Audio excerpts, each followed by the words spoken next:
Alhamdulillahi wa kafa, wa salatu wa salamu ala al-Mustafa, amma ba'd. Mes honorables frères et sœurs, il ne vous échappe pas que la mort est inéluctable. Tout le monde doit mourir. Kullu nafsin dha'iqatul maut.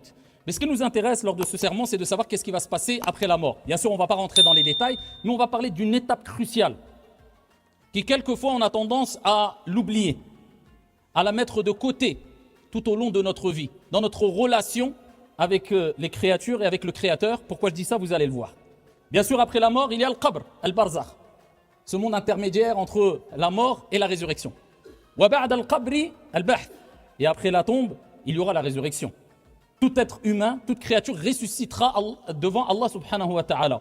Et cela est facile pour notre Seigneur tabaraka wa ta'ala.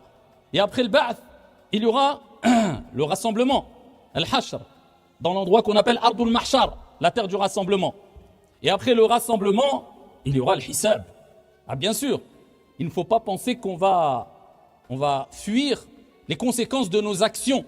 Je parle particulièrement des mauvaises actions. Tout se paye, ici-bas ou dans le delà. Fût-ce le poids d'un atome de bien que tu as fait, ou le poids d'un atome de mal que tu as fait. Le bien, tu en seras récompensé par le bien. Et le mal, tu en seras récompensé par le mal. C'est ce qu'on appelle al-jaza. Et c'est ce qu'Allah a mentionné dans le Coran quand il parle de al-jaza, la récompense. Il parle de la récompense en bien, la récompense en mal. Et après les comptes, qu'est-ce qui va se passer? Je ne rentre pas dans les détails bien sûr ici, mais je parle des grandes étapes. Il y aura al-mizan. Ah, bien sûr, il faut évaluer la qualité de tes actions.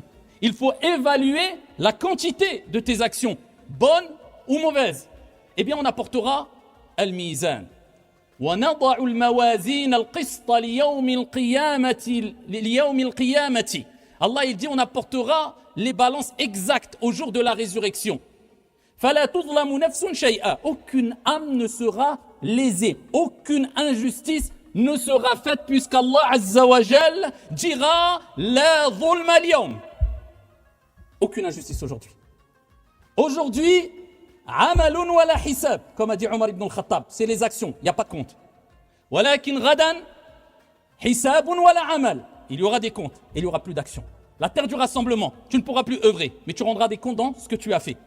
Et malheureusement, ô combien, et qu'Allah nous en préserve, seront celles et ceux qui regretteront.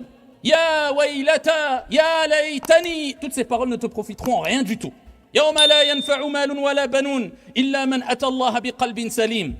Le jour où ni les biens ni les enfants ne profiteront en rien du tout, si ce n'est celui qui rencontre son Seigneur avec un cœur saint. Qu'Allah nous accorde un cœur saint. Un cœur purifié du mal, de la haine, de l'injustice, des péchés, du shirk. Il a akhiré. Un cœur saint, un cœur pur.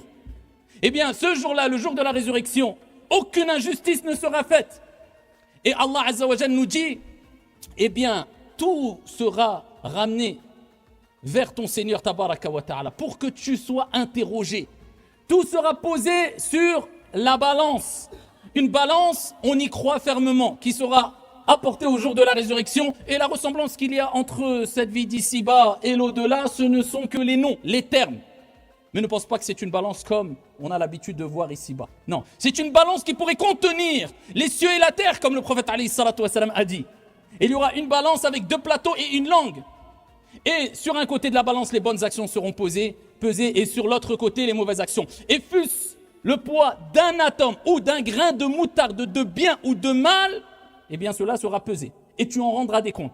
N'as-tu pas médité la parole d'Allah Azza wa Jalla lorsqu'il dit فَمَنْ يَعْمَلْ مِثْقَالَ ذَرَّةٍ خَيْرًا يَرَهُ وَمَنْ يَعْمَلْ مِثْقَالَ ذَرَّةٍ شَرًّا يَرَهُ. Celui qui a fait le poids d'un atome de bien, il le verra. Celui qui a fait le poids d'un atome de mal, eh bien il le verra. Et ce jour-là, les gens regretteront leur négligence. Pourquoi j'ai pas fait plus de bien? Les gens regretteront le fait d'avoir minimisé les mauvaises actions. Pourquoi j'ai pas délaissé cette mauvaise action? Les gens seront en quête d'une hasanat. Et ils chercheront les gens qui pourront les aider. Bien sûr, leur père, leur mère, leurs frères, leurs sœurs, leurs enfants. Aide-moi, assiste-moi, une hasanat. Et le jour est trop terrible. Les gens diront tous nafsi, nafsi, pourquoi pas, alors que même les prophètes et les envoyés diront nafsi, nafsi, nafsi. Et Allah Azza wa Jal nous décrit brièvement la situation lorsqu'il dit yawma yafirru al-mar'u min akhihi wa ummihi wa abihi wa sahibatihi wa bani.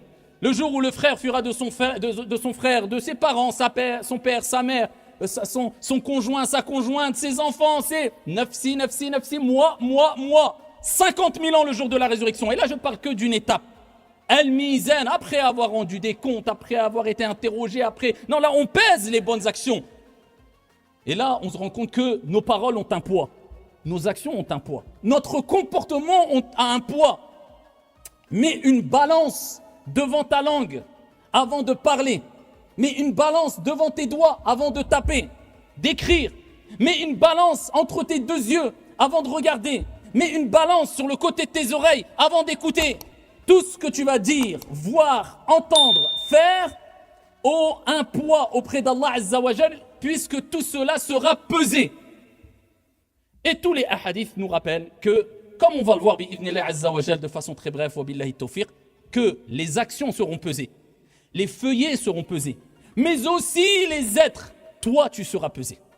Allah Azza wa Jal va te montrer afin que tu vois de tes propres yeux la parfaite équité et justice d'Allah. Allah subhanahu wa ta'ala, il aurait pu nous donner le résultat directement. Mais non, il veut que ça soit un jugement détaillé pour que tu vois les conséquences du bien et du mal que tu as fait, pour te rappeler une fois de plus qu'Allah Azza wa Jal, alaysa Allahu bi ahkamil hakimin bala.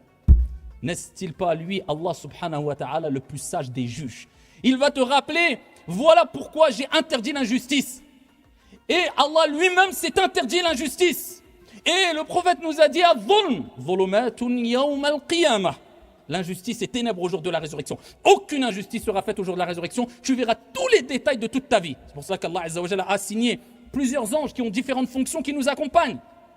Certains qui notent les bonnes et les mauvaises actions. Tout ce que je suis en train de dire, ce que tu as dit hier, maintenant, demain, quand tu as critiqué, quand tu as médit, quand j'ai critiqué, quand j'ai médit, quand j'ai fait du dhikr, quand j'ai dit des bonnes choses, quand j'ai dit des mauvaises choses, eh bien, ya Abdallah, tout est consigné, tout est inscrit. Eh bien, au jour de la résurrection, on te dira, Iqra kitabak, devant tout le monde, devant ton Seigneur surtout. Lis ton livre. Et là, tu vas trembler. Et là, tu vas suer. Et là, tu vas paniquer. Mais tu étais à l'aise ici-bas. On était à l'aise à faire le mal. On a négligé le bien. Faudra assumer. La zulma al-yawm. Aucune injustice ce jour-là. Eh bien, tes feuillets seront pesés aussi. Parlons d'abord des actions. Et rappelons la grande miséricorde et sagesse d'Allah subhanahu wa ta'ala dans son jugement. Et dans ses ordres. Et dans ses interdits. Puisque certains pensent que nous avons un Seigneur qui serait injuste, qui serait mauvais, qui serait ma'ad Allah.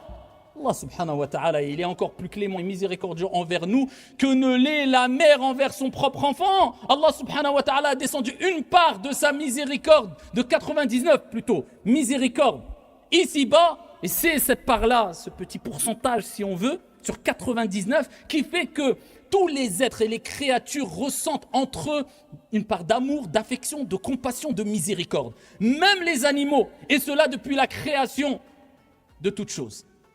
Allah a gardé 99 parts pour le jour de la résurrection. Allah n'est-il pas miséricordieux? Rapporté par At-Tirmidhi dans un long hadith, le prophète alayhi salatu wa salam, il nous dit on apportera une personne de la communauté au jour de la résurrection. Et on lui présentera 99 registres qui mériteront un long regard. Ruina. Haram sur haram, péché sur péché, insouciance sur insouciance. Et Allah subhanahu wa ta'ala, il interceptera ou il interpellera plutôt son serviteur et lui rappellera ici, est-ce que quelque chose d'injuste a été fait? Est-ce que tu ne reconnais pas une mauvaise action? Est-ce que tu penses que les nobles scribes ont omis une bonne action qui aurait pu effacer une mauvaise action? Est-ce que tu n'es pas d'accord avec ces registres? Est-ce que ne pourra pas contester? Je dirais, ya Allah, je reconnais, j'ai rien à dire. Bien sûr. Yawma tashhadu alayhim alsinatuhum wa aydihim wa arjuluhum bima kanu ya'malun. Le jour où tes mains, tes doigts, ta peau, ta langue, tes pieds, comme Allah l'a mentionné dans le Coran dans plusieurs versets, témoigneront au jour de la résurrection. Plus de mensonges possibles. Tu ne pourras plus te mentir à toi-même, comme on a l'habitude de le faire, illa man rahimallah, en se voilant la face, en essayant de se donner bonne conscience. Mais c'est pas grave, c'est pas... Non, tu peux plus. Allah dira, tu reconnais? Oui, Allah, je reconnais. Comment il va pas reconnaître? Eh bien, il pensera qu'il court à sa perte, c'est fini. Allah il dit par contre, aucune injustice ne sera faite. Nous, on a une action que tu as faite. On a une œuvre que tu as. On a une carte. Tu as une carte. Et Allah Azza wa Jal dévoilera cette carte. Cette action que cet homme a fait. Et sur cette carte sera inscrit Ashhadu an la ilaha illallah wa ashhadu anna Muhammadan abduhu wa rasuluh. J'atteste qu'il n'y a de divinité digne d'être adorée en dehors d'Allah et que Mohammed est son serviteur et son messager. Il l'a dit sincèrement. Il a reconnu cette parole-là. Il a attesté. Ça ne veut pas dire qu'avant leur décompte, il n'a pas payé les conséquences de ses mauvaises actions dans la tombe. Non, mais le résultat, parce que là on est dans Al-Hisab, qui va permettre de voir la récompense, le degré de récompense, en bien ou en mal que tu auras. Eh bien, quand il lui sera montré cette carte-là, il dira, mais ya Allah, cette carte par rapport à tout ce que j'ai fait. Des registres et des registres de sayyi'at. Allah Azza wa Jal dira, aucune injustice ne te sera faite. Et il posera sur une partie de la balance, un côté de la balance, cette carte avec kalimatut tawhid. Et l'autre côté de la balance, ces registres. Et la parole, la ilaha illallah Muhammadur Rasulullah sera plus lourde. Sera plus lourde que les registres de péché. Attention encore une fois, ça ne veut pas dire que cela nous permet de faire ce que l'on veut et dans tous les cas on sera pardonné. On ne dit pas qu'il n'aura pas à payer concernant les conséquences de ses péchés, mais le résultat est que ce qui est le plus important et plus lourd que tous les péchés, c'est kalimatut tawhid et le fait de ne pas entacher cette parole par tout ce qui peut entacher notre unicité, notre relation avec Allah subhanahu wa ta'ala.